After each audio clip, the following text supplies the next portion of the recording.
man uzrakstīja, pavisam nesen nomas līgums starp Lufthansa grupu un Air Baltica tika pagarināts uz vēl 3 gadiem pēc 25. gada vasaras.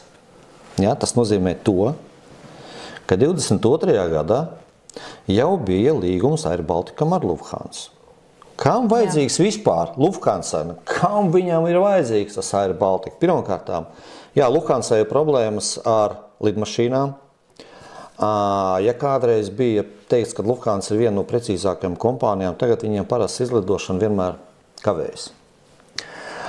Un kas vēl tā tad, ja?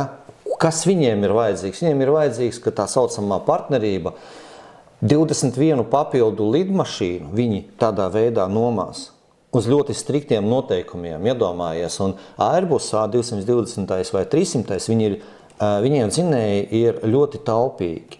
Nav veidalīgi, un tas Lufthansai ir ļoti svarīgi. Un principā viņa tieši ņem šīs lidmašīnas uz vasaru, lai varētu nodrošināt savus, teiksim, visus reisus. Nu, tas ir, teiksim, viņu galvenais moments, ko viņi grib.